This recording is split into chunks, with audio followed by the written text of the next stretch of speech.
Hey, Cat. My cat has a question.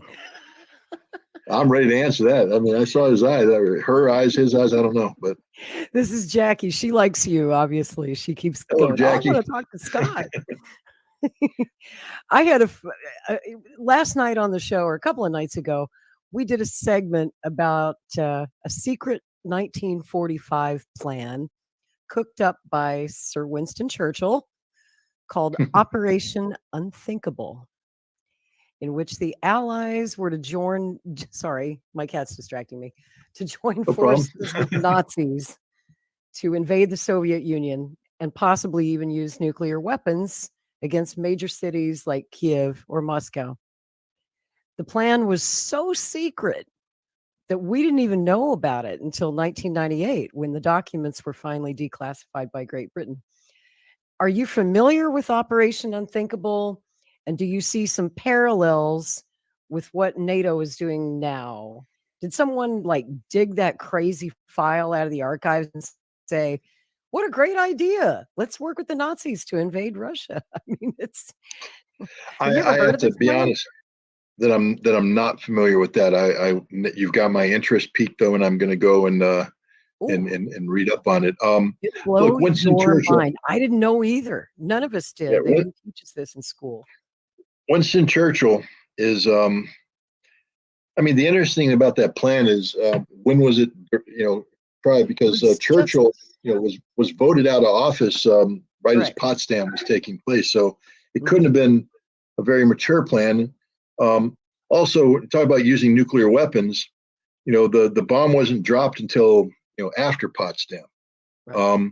So it would have only been a theoretical plan. So it seems to me to be one of these Winston Churchill, immature plans. Just the kind of crazy crap that Churchill comes up with every now and then. When he was deep in his cups. Yeah. So I don't take it too seriously because I don't think the United States, and we know the United States didn't take it seriously because George Patton was relieved of command for giving voice to similar things about, denazification of Bavaria. As a matter of fact, Patton was on board with Operation Unthinkable. He thought it was a great idea. Well, Truman said no. Well, Truman, Eisenhower would have said no. Everybody would have said no. Patton was, like I said, relieved of command for daring suggests that we somehow, realign ourselves with the defeated Nazi enemy and we take on the Soviets. And the other thing is that, we didn't have a policy of containment in place at that time. George Kennan's famous, long telegram, I don't think was written until a year later, 1946.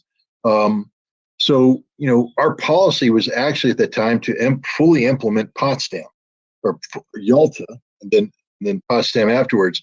So, this plan, this Churchill's plan, would have been totally out of sync with everything we were trying to accomplish. We were still allies with the Soviet Union at that time. So, and then the other thing is NATO didn't exist at that time. Now we come to NATO today. NATO is a consensus-driven organization that all of its operational plans require a buy-in. And we saw the difficulty of this when NATO was talking about expanding its response plan for the Baltics. Turkey, hesitated, and Turkey wouldn't sign off on it for a while. And so that was problematic because you need consensus to get that agreement. And I don't see anybody in NATO buying off on some stupidity like that. That's more the kind of thing that the United States might have. Look, the United States, if you go in the Pentagon, I'm sure we have plans for just about every crazy contingency possible. And that's part of the military's job. You hire a bunch of guys like me, and you send us to Washington, D.C., and you put us in the basement of the Pentagon. You say, come up with plans, contingencies. So, what if the Martians invade Key West? Well, if the Martians invade Key West, we write a plan about it. And then we put it in the plan thing. And then every 5 years, some new guy pulls it out, blows the dust off of it, and looks at it and updates it, puts the plan back in there. So if the Martians ever invade Key West, we go, Mr. President, we have a plan. That's what we do. No military guy wants to tell the president, we don't have a plan for that. That means we're not doing our job, especially when you're spending $800 billion a year. So, we have, I'm sure we have contingencies for just about everything.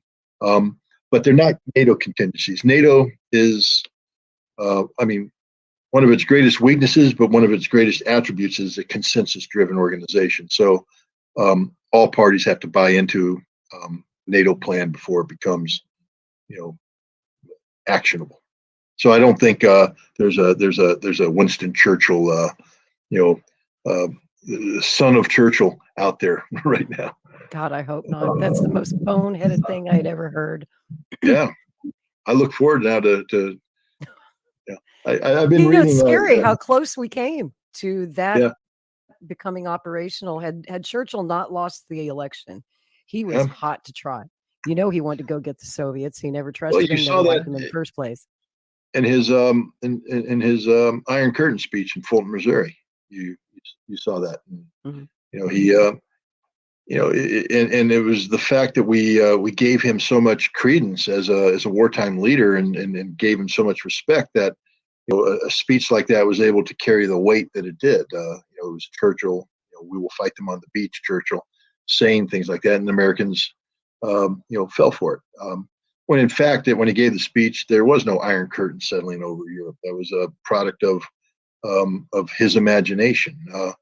Eventually one did, because there's cause and effect relationship. Newton's third law of gravity applies to international relations. For every action, there's an equal and opposite reaction.